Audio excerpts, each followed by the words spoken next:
मसीह में सबको सलाम पाकिस्तान। मैं हूँ आपका मेज़बान साजिद गौरी। आप देख रहे हैं प्रोग्राम कड़वा सच साजिद गौरी के साथ। N133 ज़मीनी इलेक्शन की सारी कवरेज आप हमारे नेशनल न्यूज़ के प्लेटफॉर्म पर देखेंगे। नाज़रीन, आपको याद होगा पिछले दिनों N133 के MNA मलिक परवेज़ साहब जिनकी डेथ होगी, अब उनकी सीट के ऊपर N133 में ज़मीनी इलेक्शन होंगे, जिसमें नून लीग, PTI, पीपल्स पार्टी और सारी पार्टीज़ जो हिस्सा लेंगी। नून लीग की अगर बात करते हैं तो परवेज़ मलिक साहब ने यहाँ से 89,699 वोट हासिल किए। PTI की तरफ से एजाज चौधरी साहब ने 70,293 वोट हासिल किए। पीपल्स पार्टी की तरफ से चौधरी असलम गिल ने 5,585 वोट हासिल किए। टोटल वोट जो N133 में कास्ट हुए वो थे 1,92,878 वोट। ये टोटल वोट यहाँ पर कास्ट हुए। अगर N133 की अगर बात करते हैं हम, तो जो एक बहुत बड़ा मैदान सजा था वो कोट लखपत के अंदर भार कॉलोनी में सजा था। ये कैंपेन की वो यहीं से शुरू होगी। इस हल्के की अगर बात करते हैं तो इस हल्के में क्रिश्चियन कम्युनिटी की सबसे ज़्यादा तादाद जो है इस हल्के के एक एरिया कोट लखपत जो भार कॉलोनी है वहाँ पर आबाद है।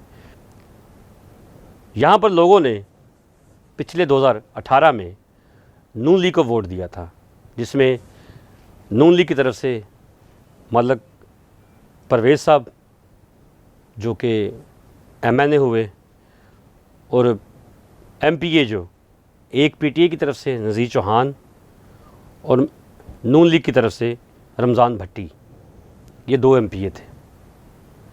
नाज़रीन, मैंने देखा है कि इस हल्के में इतना ज़्यादा काम नहीं हुआ। वो क्यों नहीं हुआ कि एक बड़ी जो सीट थी वो नून लीग के पास थी, जो परवेज़ मलिक साहब के पास थी, और दूसरे जो MPA रमज़ान भट्टी जिसके हल्के में ये सारा एरिया भार कॉलोनी का, उसके बाद जनरल हॉस्पिटल की बैक साइड, और नज़ीर चौहान जो PTI की तरफ से उसके पास भी काफ़ी हल्का है। अगर पूरे हल्के की बात करेंगे, विज़िट भी करेंगे हम, और देखेंगे कि यहाँ पर कितना ज़्यादा काम हुआ है।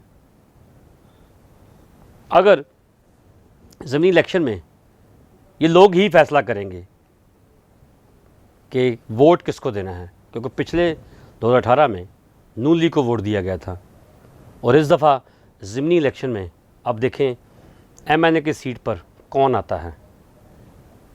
नाज़रीन, हमारे नेशनल न्यूज़ के प्लेटफार्म पर हम यहाँ पर टॉक शो शुरू कर रहे हैं, जिसमें हम इस हल्के के MPAs MNA दावत देंगे, जिसमें मिनॉरिटी की तरफ से भी हमारे MPAs होंगे, और जो कैंडिडेट इलेक्शन में हिस्सा लेंगे NA की सीट पर उनको भी हम नेशनल न्यूज़ के प्लेटफार्म पर बुलाएंगे। नेशनल न्यूज़ के प्लेटफार्म पर इनको बुलाकर उनसे वादा लेंगे कि हमारे इस हल्के में जितने भी क्रिश्चियन कम्युनिटी के जो इलाके हैं वहाँ पर जो डेवलपमेंट के काम जो रुके हुए हैं वो कब पूरे होंगे। और हो सकता है कि जिस तरह ज़मीनी इलेक्शन शुरू होने वाले हैं तो इस हल्के में काम भी शुरू हो जाए, क्योंकि कोई भी गवर्नमेंट अगर इलेक्शन जब आता है तो जो अधूरे काम रह जाते हैं वो मौजूदा गवर्नमेंट शुरू कर देती है। तो मेरा ख़्याल है कि इस हल्के में अगर कोई काम अधूरे रह गए हैं तो मेरा ख़्याल है कि ये मौजूदा गवर्नमेंट इनको पूरा ज़रूर करेंगी।